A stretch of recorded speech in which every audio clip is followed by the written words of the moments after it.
айдас ба сургамж толилуулж байна.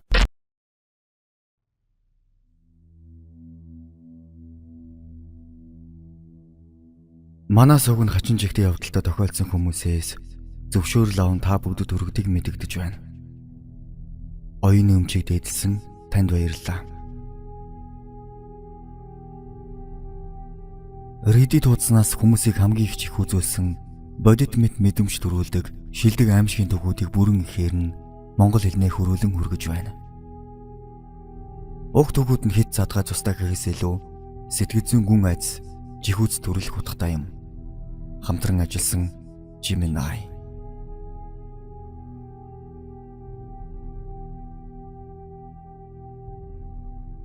Шөнийн харуул.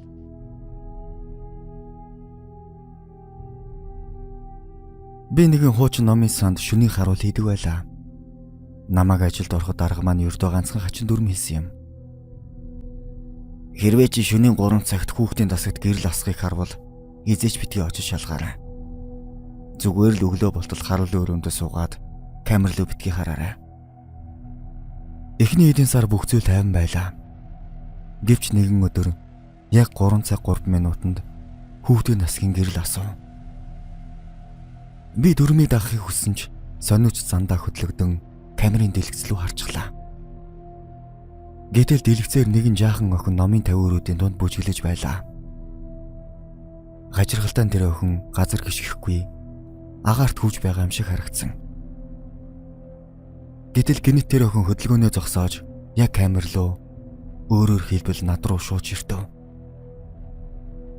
Дэгснээ тэр маш уртаагаар камерын зүг гүйж ирээд нүрээ дэлгэцэнд наалаа. Түүний нүд нь тас аранхуй ямар ч хүүхэн хараагүй байв. Би айсандаа суудлаасаа өсрөн бостол камерын дэлгэцэн дээр охины уруулын хөдөлгөөн намайг хараад хэрэггүй гэсэн шүү дээ гэж хэлэх нь уншигдав. Тэгтэл миний сууж байсан харуулын өрөөний хаалгыг хэн нэгэн зөөлхөн тогшиж ихсэн. Би тэр шөнө хаалгаа дотроос нь төгжээд өглөөний нар мандах хүртэл нүдэ анаа тасралтгүй залбирсан. Өглөө нь харин би шууд тэр ажлаас гарсан юм.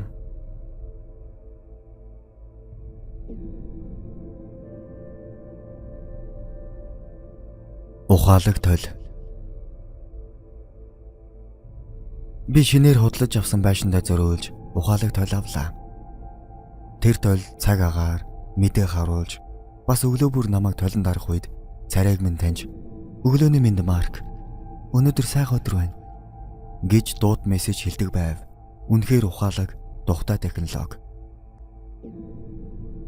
Гэвч нэг өдөр би шүн дунд хондог ус уухаар галтгол явах замдаа угаалга өрөөний хаалга нээлттэй байхыг харав. Харанхуйд ухаалаг толны дэлгэц гэрэлтэн асчихсан байв. Би толны өмнө очиж зогсоогүй.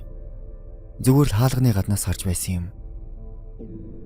Тэгтэл нөгөө толь маань гинэт ажиллаж дууд мессежэнд дугуурлаа. Өглөөний минь Марк өнөөдөр сайхан өдөр байна. Миний нургаар хүүд оргиол явчихсан. Учир нь толны өмнө би зогсоогүй байсан. Тэгвэл толны царай танигч хэнийг хараад миний нэрийг дуудсан бэ? Би угаалга өрөөний гэрлийг асаахад тэнд хинч байхгүй байсан юм. Гэвч толны камер яг миний ард таасны болон байх харанхуй чиглүү чиглэсэн байхыг би анзаарсан. Би тэр шөнөөс хойш ухаалаг толоо хизээч залгаагүй.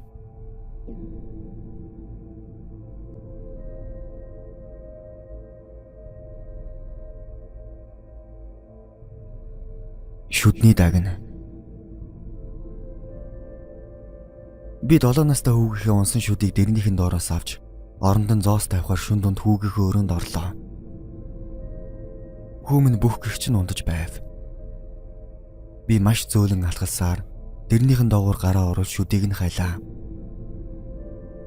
Миний хуруунд жижигхэн шүд баригдав. Би түүнийг нь аваад оронд нь зоос тавиад өрөөнөөс нь гарсан юм. Маргааш өглөө би галдууны ширээн дээр шүн авсан шүдээ тавиад наривчлан хартал гинэт цус минь зарцах шиг болов. Тэр шүд хүүгийн минь унсан сүүн шүд биш байсан юм. Маш их хуучирсан, шаралсан, дээрээс нь үнсэн бүхлээрээ байгаа насанд хүрсэн хүний араа шүд байсан. Хүмүн өглөө босож ирээд "Аваа, шүдний даг надад зоос өгсөн байна. Харин шүн миний дэрний доогоор гараа хийхдээ яагаад миний хөлийн урууноос хадсан юм бэ?" гэж асуусан. Тэр шөнө хүүгийн минь дэрэн доор миний гараас гадна өөр хэн нэгний гар байжээ.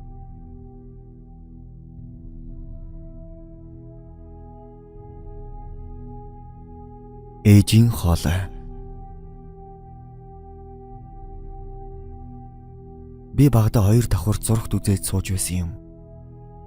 Гэтэл гинэт доод давхрын хонглоос манайх 2 давхар байшин байсан. Ээж маань намайг "Миний хүү, доошо буугаад ирдээ. Ээжтэй туслаарай" гэж дуудхан сонсогдов.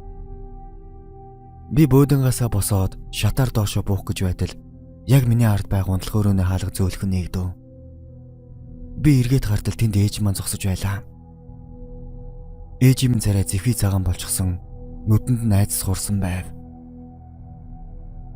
Ээж минь уруула хуруугаараа дарж "Шш, битгий тухар" гэж хивнээд намайг өрөөлөгөө татаж оруулав. Тэгээд хаалгаад өгснийхаа дараа над руу харж "Би ч гэсэн тэр дуу сонслоо" гэж хэлсэн юм. Тэгвэл доод давхраас ээжийн минь дуугаар намайг дуудаад байсан тэр зүйл юу байсан юм бэ?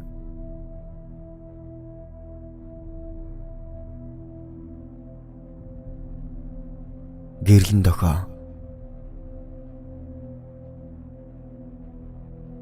Би хөдөөний эзгүй замаар шүн дунд машинтайгаа ганцаараа явж байлаа. Эргэн тойронд ямар ч машин, гэрэл байхгүй тас харанхуй. Гэтэл гинэт зам дунд хогч шаардлагагүй, ямар ч уулзуур байхгүй цулгуй газар ганцхан гэрлэн дохоо байх бөгөөд тэр нь улаан гэрэл асчихсан байв. Хэдийгээр ямар ч уулзуур явган зорчиж байхгүй байсан ч би замын дүмээ баримтлан машинаа зогсоож ногоон гэрэл асахыг хүлээлээ. Намайг машинтайгаа зогсоход эргэн тойронд ямар ч чимээгүй, зөвхөн машины хөдөлгүүрийн дуу сонсогдож байв. Би улаан гэрэл рүү ширтэн сууж байтал машины урт талын шилийг хэн нэгэн гаднаас нь маш хүчтэй алгадав. Би зочсондоо ухаан алдах төглөө. Машины гэрэлд хинч харагдахгүй байсан ч шилэн дээр маш том хүний гарын цустай мөрнүүд ар араасаа гарч ирэн шилийг бүхэлдэн бүрхэж эхлэв. Тэр зүйл машиныг маань тойронгүйж хаалгануудыг маань татаж эхэлсэн. Би гэрлэн дохиогч үл тоон хаазаа тултан даран зогцсон юм. Маргааш өглөөнд би машиныхаа цонхыг угааж байхдаа гарын мөрнүүд машины гадна талд биш, харин дотор талын шилэн дээр байсныг мэдсэн. Тэр зүйл аль хэдийн миний машин суучихсан байж.